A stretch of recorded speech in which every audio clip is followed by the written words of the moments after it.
Good morning. Good morning. Another beautiful day God has given us. And it is so good to be a child of God. I tell you what. Just to know that He watches over us. He meets our needs. He takes care of us. He provides. He protects. What an awesome God we serve today. And I pray you know Him as your Lord and Savior. And if you do, rejoice and be glad in what all He has given you and done for you. I want to talk to you today in Proverbs chapter 28, verse 9.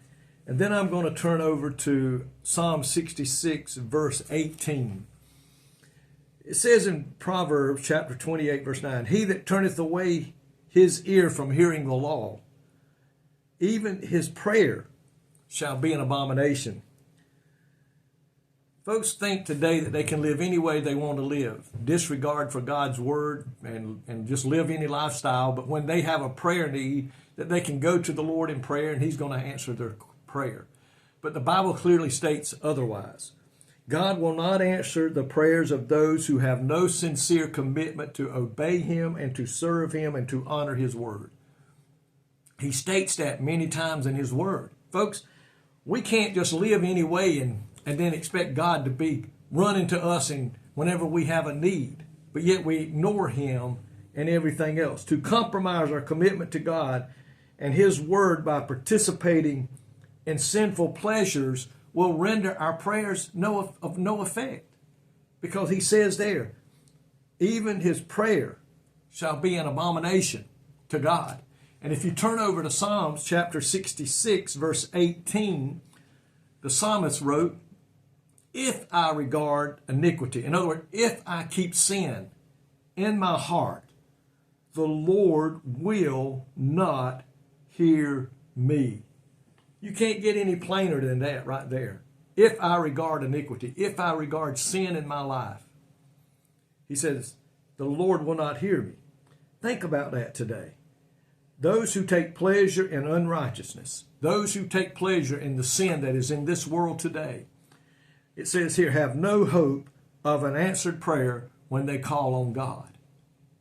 But I've talked to people who are not a Christian, who have never claimed to have served the Lord and asked for forgiveness. And you talk to them about serving the Lord, and they say, well, I talk to Him every day, I pray every day. But yet, the Bible clearly states, if we regard iniquity, the Lord will not hear me. He wants us to separate from sin. He wants us to get away from this world, give our life to Him, live according to His word, obey His commandments. And He said, if we will do that, then He will respond to us as a father to a son. But my friend today, don't listen to the enemy. The enemy tells us we can do anything. God's a God of love and He'll hear us and He'll listen. The devil is a liar. He's the father of the liars. And if we're not careful, he will lead us astray. But my friend, don't think today that we can put God up on a shelf and whenever we need Him, go get Him out off the shelf. And then when we get through with Him, put Him back on the shelf. It don't work that way. God loves you, but He will not tolerate sin in our lives. And He says that right there. The psalmist so plainly stated, if I regard iniquity in my heart, the Lord will not hear me. So today, I pray that you know Him as your Lord and Savior. I pray today that you're serving Him and paying attention to what the Word of God says so that your prayer will be answered, your needs will be met when you go to Him. There's no better thought than knowing that when my mouth begins to say, Lord, dear God, precious Jesus, God's ears attentive. He hears me from beginning to end, and He already has probably dispatched the answer to me. My friend, don't hold sin in your heart. Turn loose of it and let God hear you. God will then hear your prayer, and He will meet your need. And child of God today, rejoice because we have Jesus in our heart. Our prayers are always heard. May not always come as quickly as we want the answer, and it may not come exactly the way we want it. But at least our prayers are being heard because we are a child of God. That is a reason right there to rejoice. Lord, thank you today that in your word you said if we will serve you and we will put you number one in our life, that you will hear our prayers when we call upon you and meet the needs that we have.